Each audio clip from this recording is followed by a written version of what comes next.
আসসালামু আলাইকুম। দেশ বিদেশ টিভি থেকে হোসেন বলছি। আমার চ্যানেলে সবাইকে স্বাগত।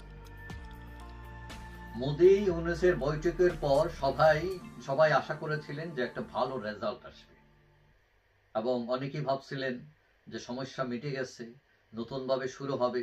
কেউ কেউ আরো এক ধাপ এগিয়ে আশা করছিলেন হাসিনাকে ফেরত দিয়ে দেবে। কিন্তু আমরা প্রথমেই দেখলাম এখানে একটা বিরাট ধাক্কা খেয়েছে ইউনূস সরকার। এখন ধাক্কাটা কি? যে ট্রান্সশিপমেন্ট যে চুক্তি ছিল সেটা বাতিল করা হয়েছে। তো এখন এতে কিছুটা বিপাকে পড়ছে বাংলাদেশ, যে এখন চাইলাম কি আর পাইলাম কি।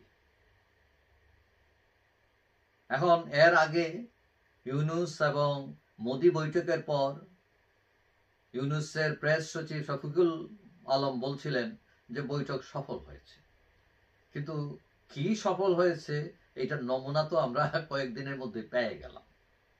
অনেকে এটার জন্য তারা কৃতিত্বের দাবি করেছিলেন যে না, হাসিনাকে ফেরত চেয়ে ফেলছে বহুত কিছু, বিশ্বজয়ের হাসি। কিন্তু ব্যাপারটা এরকম, মানে তাদের ভাব ছিল এরকম যে কালই হাসিনাকে ফেরত দিয়ে দিবে, পরদিন ফাঁসিতে ঝুলাইয়া দিয়া সবাই খায়েশ পূর্ণ করবে। এবং কোনো কোনো পত্রিকা এটাও লিখছিল যে আওয়ামী লীগের খুব মন খারাপ, যে তারা ভাবছিল মোদি হাসিনার লোক, এখন তো দেখা যায় এটা না, ইউনূস সাহেবের সাথে হাইসা হাইসা মিটিং করছে। কিন্তু আমি এর আগেও বলছিলাম যে এই বৈঠক হচ্ছে ভদ্রতা রক্ষার বৈঠক, সৌজন্য প্রকাশের বৈঠক, মানে আহামরি কিছু না এটা। তারপরও গতকাল বুধবার আমরা দেখলাম যে মিটিং করে এক সপ্তাহ যেতে না যেতেই বন্ধু রাষ্ট্র উল্টে গেল। এখন বাংলাদেশি পণ্যের যে ট্রান্সশিপমেন্ট সুবিধা বাতিল করে দিয়েছে ভারত, তাতে বাংলাদেশের সরকারের একটু চান্দি গরম হয়েছে। চাইলাম কি পাইলাম কি। এখন ভারত সরকারের এই ঘোষণার পরই বৈঠকে বসছে সরকার, যে এটা কিভাবে মোকাবেলা করবে। এখন ভারত বলছে যে নেপাল ও ভুটানে যাওয়ার উদ্দেশ্যে বাংলাদেশ থেকে রওনা হওয়া কয়েকটা ট্রাক যে আটকে দেওয়া হয়েছে, শুল্ক কর্তৃপক্ষ আটকে দিয়েছে। এখন এইটার প্রেক্ষিতে তারা একটা ব্যাখ্যাও দিচ্ছে।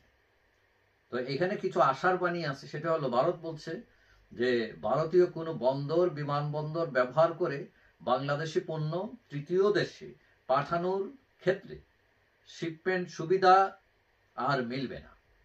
তবে স্থল সীমান্ত অতিক্রম করে নেপাল ও ভুটানে বাংলাদেশি পণ্য যেতে পারবে। তাহলে সমস্যা কোথায়? তারা বলছে বিমানবন্দর সমুদ্র বন্দর ব্যবহার করার ফলে, বাংলাদেশের ব্যবহার করার ফলে ভারতের বন্দরগুলোতে অনেক চাপ তৈরি হয়েছে, জট তৈরি হয়েছে, এবং সেই জন্য তারা এই সিদ্ধান্ত নিয়েছে। অর্থাৎ কথা এটা দাঁড়াচ্ছে, কিছুটা সুবিধা রাখছে তারা।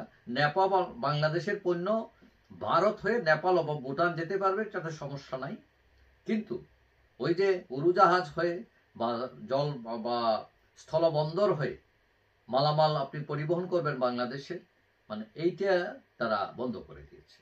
এবং তারা ব্যাখ্যা দিয়েছে যে তাদের বন্দরে জট সৃষ্টি হচ্ছে। কিন্তু আমরা যতটুকু তথ্য গবেষণা করে জানলাম যে এইটা বাংলাদেশের এই পণ্য কিছু গার্মেন্টস যায়, দ্রুত তার ক্লায়েন্টের কাছে মাল পৌঁছানোর জন্য ভারত হয়ে যায়, গেলে তাড়াতাড়ি যাওয়া যায়, এবং এইটার যে পরিমাণ তা কিন্তু খুবই কম। এই দ্রুত শিপমেন্টের জন্য যেটা যায় এটা খুবই কম।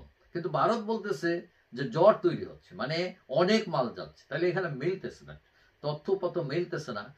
এটা হয়তো একটা বুঝ দেওয়া আর কি, ময়না বুঝ, একটা কারণ তো দেখাইতে হবে। আবার এইদিকে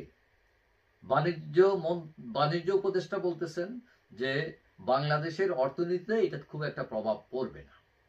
কিন্তু খুব একটা প্রভাব পড়বে না, কম হইলেও তো পড়বে, কম হলেও ক্ষতিগ্রস্ত হবে বাংলাদেশ। তো এখন এইটাতে কি ইঙ্গিত বহন করে ভারত? এই যে একটা ট্রান্সশিপমেন্ট বাতিল করে দিল, এটা কেন দিল? বন্ধু রাষ্ট্র এই একটা বিষয় নিয়ে এখন তারা যে যুক্তি দিছে এটা কতটুকু গ্রহণযোগ্য? এখন তাদের যুক্তি হয়তো সত্য থাকতে পারে, কারণ প্রত্যেক রাষ্ট্রই চায় তার নিজের সুবিধা বহাল রাখতে। কিন্তু প্রশ্ন উঠেছে, এতদিন ছিল, এতদিন তারা এটা করে নাই, এখন শেখ হাসিনার সাথে তার সম্পর্ক ভালো ছিল, তারা এটা দিয়েছে। এখন শেখ হাসিনা নাই বলে তারা দিচ্ছে না, এই সরকারের সাথে তাদের সম্পর্ক খুব একটা ভালো না। আসলে এগুলো কিন্তু সরকারের সাথে সম্পর্কের উপর অনেক কিছু নির্ভর করে, এবং আপনি কতটা আদায় করতে পারছেন, সে আপনার কাছ থেকে কতটুকু আদায় করতে পারছে, এটা ডিপেন্ড করে যে দুই দেশের কূটনৈতিক সম্পর্কের উপর। এবং এটা যেই দাবি করুক না কেন সম্পর্ক ভালো হয়ে গেছে, আলামত কিন্তু সেটা বলতেছে না। তারপর আমরা আশা করি দুই দেশের সম্পর্ক ভালো থাকুক, যেহেতু প্রতিবেশী দেশ, এবং সমস্যাগুলো যাতে কাটিয়ে ওঠা যায়। যাই হোক, সবাই ভালো থাকবেন। আশা করি দেখা হবে অন্য কোনো ভিডিওতে, ইনশাআল্লাহ।